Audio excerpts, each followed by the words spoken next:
بسم اللہ الرحمن الرحیم۔ السلام علیکم بچوں، کیسے ہیں آپ سب؟ امید کرتی ہوں کہ بیٹے آپ سب خیریت سے ہوں گے۔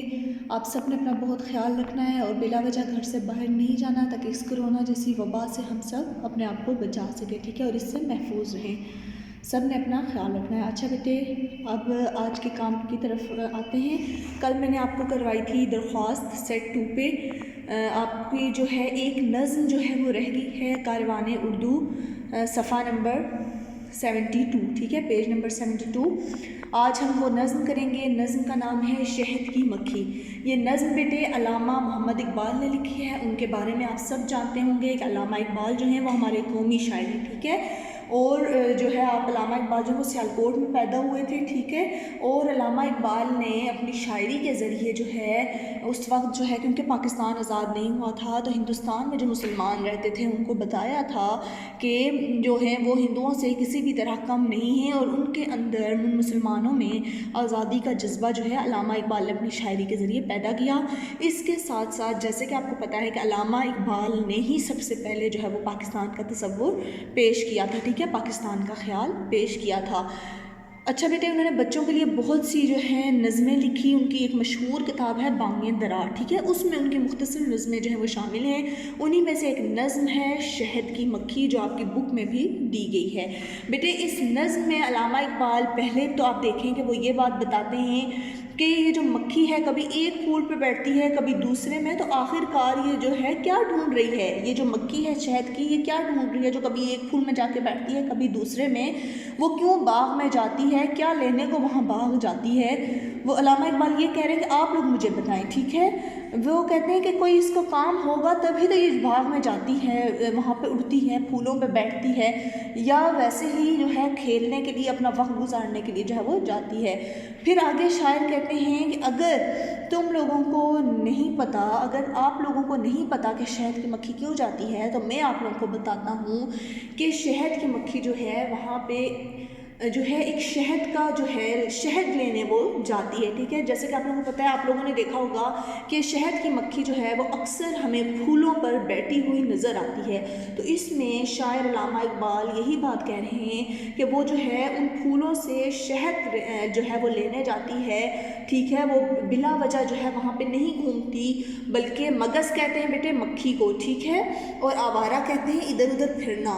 تو وہ کہتے ہیں کہ وہ جو ادھر ادھر پھر رہی ہوتی ہے مکھی، ادھر ادھر گھوم رہی ہوتی ہے، وہ اسی شہد کی خاطر جو ہے وہ گھوم رہی ہوتی ہے کہ اللہ تعالیٰ نے پھولوں میں وہ شہد جو ہے وہ چھپا کر رکھا ہے، اور مکھی جو ہے شہد کی مکھی وہ اسے لے کر چھتے میں چلی جاتی ہے۔ چھتا کہتے ہیں بیٹے جہاں پہ شہد کی مکھیاں رہتی ہیں، ٹھیک ہے، ان کے رہنے کی جگہ۔ مکھی یہ نہیں ہے کوئی نعمت ہے خدا کی، ملتا نہ ہمیں شہد یہ مکھی جو نہ ہوتی۔ اب یہاں پہ شاعر کہتے ہیں کہ یہ اللہ تعالیٰ کی نعمت ہے، یہ ہمارے لیے جو ہے ایک اچھی چیز ہے شہد، جو اللہ تعالیٰ نے ہمیں یہ نعمت دی ہے۔ اگر یہ شہد کی مکھی نہ ہوتی تو یہ نعمت بھی ہمارے پاس نہ ہوتی، ٹھیک ہے۔ یہ انسان کی جو ہے غذا بھی ہے شہد، اور اس کے علاوہ بیٹے میں آپ لوگوں کو یہ بھی بتاتی چلوں کہ شہد میں بہت سی بیماریوں کا علاج بھی ہے، ٹھیک ہے، یہ دوا بھی ہے اور غذا بھی ہے، ٹھیک ہے، یعنی کہ اگر کسی کو کوئی بیماری ہے تو وہ یہ دوا کے طور پر بھی کھا سکتا ہے، ٹھیک ہے۔ اس میں وہ کہتے ہیں شاعر کہ اللہ تعالیٰ نے جو ہے قوت رکھی ہے اور شفا رکھی ہے، ٹھیک ہے، یعنی کہ صحت رکھی ہے، تندرستی رکھی ہے اللہ تعالیٰ نے اس میں۔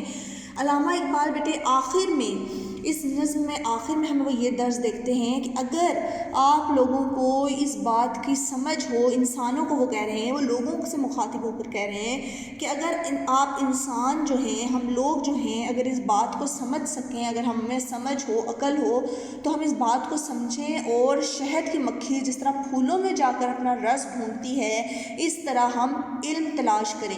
اصل میں شاعر علامہ اقبال اس نظم کے ذریعے یہ پیغام دینا چاہتے ہیں کہ ہر مسلمان کو جو ہے وہ علم حاصل کرنا چاہیے، اور علم حاصل کرنا ہر مسلمان کے لیے وہ جو ہے ضروری ہے، ٹھیک ہے۔ آخر میں دیکھیں وہ کہتے ہیں، آخری مصرع ہے، آخری شعر ہے، پھولوں کی طرح اپنی کتابوں کو سمجھنا چسکا ہو اگر تم کو بھی کچھ علم کے رس کا، یعنی کہ آخر میں وہ کہتے ہیں کہ جس طرح شہد کی مکھی پھولوں پر جا کے بیٹھتی ہے اور وہاں سے اپنا رس لیتی ہے، اسی طرح اگر تم لوگوں کو بھی اس بات میں دلچسپی ہے، علم حاصل کرنے میں دلچسپی ہے تو پھولوں کی طرح جو ہیں تم لوگ اپنی کتابوں کو پھول سمجھنا، ٹھیک ہے. وہ سب مسلمانوں سے کہہ رہے ہیں، سب بچوں سے وہ یہ کہہ رہے ہیں، بچوں سے کہہ رہے ہیں کہ اپنی کتابوں کو پھول سمجھنا اور ان کتابوں سے اچھے طریقے سے علم کا جو رس ہے یعنی کہ وہ حاصل کرنا، جس طرح کہ شہد کی مکھی پھولوں سے رس حاصل کرتی ہے، اس طرح تم اپنی کتابوں سے علم کا رس حاصل کرنا، یعنی کہ بہت اچھے سے تعلیم حاصل کر کے پاکستان کو، اپنے ملک کو ایک اونچے اور بلند مقام پر لے کے جانا. بیٹے یہ نظم علامہ اقبال نے لکھی ہے. آپ سب نے پیج نمبر 72 اس نظم کو لازمی جو ہے ایک بار اچھے طریقے سے گھر میں پڑھنا ہے تاکہ مزید آپ کو اچھے سے جو ہے وہ سمجھ آ سکے. ٹھیک ہے بیٹے. اب آپ لوگوں نے آج کا جو ہمارا کام ہے، آج میں آپ کو املا اور الفاظ مانی کرواؤں گی. آپ لوگوں نے سیٹ 1 پر، کل میں نے آپ کو بتا دیا تھا کہ سیٹ 2 پر کام کرنا ہے، لیکن آج کا کام آپ لوگوں نے سیٹ 1 پر جہاں پہ آپ نے اس سے پہلے نظم کی تھی اسی کے آگے کرنا ہے. ٹھیک ہے. آج تاریخ ہے 4 دسمبر. یہ آپ نے مارجن لائن سے اندر کر کے لکھنی ہے. درمیان میں آپ نے بالکل لکھنا ہے جماعت کا کام، اور دوسری طرف بالکل مارجن لائن کے اندر آپ نے لکھنا ہے دن، جو کہ ہے آج جمعہ. بیٹے گاف سی میں آپ نے لکھنا ہے قرآن پاک کی روزانہ تلاوت کریں. ٹھیک ہے بیٹے. قرآن پاک کی تلاوت جو ہے وہ بہت ضروری ہے، اور جو روزانہ قرآن پاک کی تلاوت کرتے ہیں تو قیامت کے دن قرآن پاک اس شخص کے حق میں جو ہے وہ گواہی دیتا ہے. ٹھیک ہے. یعنی کہ اس نے میری جو ہے تلاوت کی تھی. بیٹے یہ لکھنے کے بعد آپ نے نظم بالکل مارجن لائن کے ساتھ ہیڈنگ دینی ہے. نظم کا نام ہے شہد کی مکھی، یا آپ نے اس طرح درمیان میں کر کے لکھنا ہے. مارجن لائن کے ساتھ آپ نے ہیڈنگ دینی ہے عنوان. آج کا ہمارا عنوان ہے املا. املا بیٹے دیکھیے گا جس طرح کہ میں نے لکھے ہیں، یہ 4 مصرے یعنی کہ 2 شعر میں نے لکھے ہیں. پہلا شعر یعنی کہ جو پہلے 2 مصرے ہیں وہ بالکل آپ نے مارجن لائن کے ساتھ لکھنے ہیں. کہتے ہیں جسے شہد وہ ایک طرح کا رس ہے، آوارہ اسی چیز کی خاطر یہ مگس ہے. آوارہ کہتے ہیں بیٹے ادھر ادھر گھومنے کو، اور یہ مگس جو ہے یہ مکھی ہے. ٹھیک ہے. یہ 2 مصرے لکھنے کے بعد آپ نے ایک لائن سکپ کرنی ہے. اور جیسے کہ آپ دیکھ رہے ہیں کہ میں نے یہ جو ہے دوسرے 2 مصرے کافی آگے کر کے مارجن لائن سے لکھے ہیں، تو آپ لوگوں نے بھی اس کو جو ہے آگے کر کے لکھنا ہے. ٹھیک ہے. مارجن لائن سے ایک لائن سکپ کر کے دوسرا شعر دیکھیے گا. رکھا ہے خدا نے اسے پھولوں میں چھپا کر، اسے کسے؟ شہد کو. ٹھیک ہے.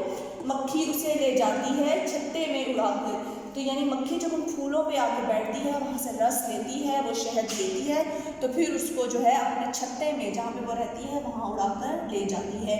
بیٹے ایک پیج اچھے طریقے سے آپ نے پریپیئر کر کے وہاں پہ ہیڈنگ دے کے ایک پیج پہ آپ نے یہ املا لکھنی ہے. اس کے بعد آپ نے نیکسٹ پیج پہ آ جانا ہے، اور نیکسٹ پیج پہ آپ نے ہیڈنگ دینی ہے عنوان. اور دوسرا ہمارا عنوان ہے جو آج ہم کام کریں گے الفاظ مانی. بیٹے اس کے بعد یہ ہیڈنگ دینے کے بعد آپ نے مارجن لائن سے اندر یہ نمبرنگ کرنی ہے. 10 الفاظ مانی جو ہیں ہم کریں گے. ٹھیک ہے. الفاظ مانی، اس بات کا دھیان رکھنا ہے کہ کسی کے لفظ جو ہے وہ آگے پیچھے نہ جائیں. درمیان میں آپ نے اسکیل سے جو ہے بالکل اسٹریٹ لائن ڈرا کرنی ہے. الفاظ مانی کی ہیڈنگ دینے کے بعد بیٹے پہلا لفظ لکھیے گا بے سود یعنی بیکار. دوسرا لفظ ہے گواتی، اس کا معنی ہے ضائع کرتی. تیسرا معنی ہے لفظ جو ہے وہ ہے آوارہ یعنی کہ ادھر ادھر پھرنا. ابھی جیسے کہ میں نے آپ کو بتایا چوتھا لفظ دیکھیے گا مگس، اس کا معنی کیا ہے؟ مکھی. ٹھیک ہے. نعمت کہتے ہیں بیٹے اچھی چیز کو، جو اللہ تعالیٰ نے ہمیں نعمت دی یعنی کہ اچھی چیزوں سے اللہ تعالیٰ نے ہمیں نوازا. ٹھیک ہے. نعمت کا معنی ہے اچھی چیز. چھٹا لفظ دیکھیے گا بیٹے شفا، صحت یا تندرستی. اس کے 2 معنی ہیں. ٹھیک ہے. اسی طرح اس کے بعد نیکسٹ ورڈ ہے ہوش، اس کے بھی 2 معنی ہیں سمجھ اور عقل. یا آپ سمجھ بھی لکھ سکتے ہیں، عقل بھی لکھ سکتے ہیں، لیکن نوٹ بک پہ آپ نے دونوں معنی لکھنے ہیں. چسکا، اس کا معنی ہے مزہ یا پھر شوق. ٹھیک ہے. 9واں لفظ دیکھیے گا بیٹے ڈھونڈتی. ڈھونڈتی کا معنی ہے ادھر ادھر تلاش کرتی. ٹھیک ہے. شہد ڈھونڈتی ہے نا، یعنی کہ ادھر ادھر پھولوں پہ بیٹھ کے وہ تلاش کرتی ہے. آخری لفظ بیٹے دیکھیے گا چھتے. چھتے کا معنی ہے شہد کی مکھیوں کی رہنے کی جگہ. بیٹے آج کا آپ کا صرف یہ کام ہے کہ آپ نے املا اور الفاظ مانی جو ہے وہ اپنی سیٹ 1 پہ اردو کی نوٹ بک پہ کرنے ہیں. بیٹے دھیان رکھیے گا کہ نیل ٹرائنگل میں آپ کام کریں اور کوشش کیجیے گا کہ املا کی غلطیاں آپ کی نہ ہوں. ٹھیک ہے. یہاں تک کام کرنے کے بعد بیٹے آپ کا ہوم ورک یہ ہے کہ آپ نے اس کے بعد نیکسٹ پیج پہ عنوان لکھنا ہے فقرات سازی، اور آپ نے جملے بنانے ہیں۔ پہلا لفظ دیکھیے گا ہے شہد، شفا دوسرا لفظ، تیسرا لفظ ہے نعمت، چوتھا ہے شوق، اور پانچواں اور آخری لفظ ہے علم۔ ان 5 حروف کی آپ نے جو ہے جملے بنانے ہیں نیکسٹ پیج پہ۔ آج کا آپ کا بس اتنا ہی کام ہے، بہت اچھے سے نیٹ رائٹنگ میں آپ لوگوں نے یہ کام کرنا ہے، اور امید کرتی ہوں کہ آپ کو آج کا لیکچر سمجھ آ گیا ہوگا۔ اگر آپ کو سمجھ نہ آئے کچھ بھی تو آپ پوچھ بھی سکتے ہیں، ٹھیک ہے بیٹے؟ یہ کام لازمی کر لیجیے گا اپنے نوٹ بکس پہ۔ اپنا خیال رکھیے گا، اللہ حافظ۔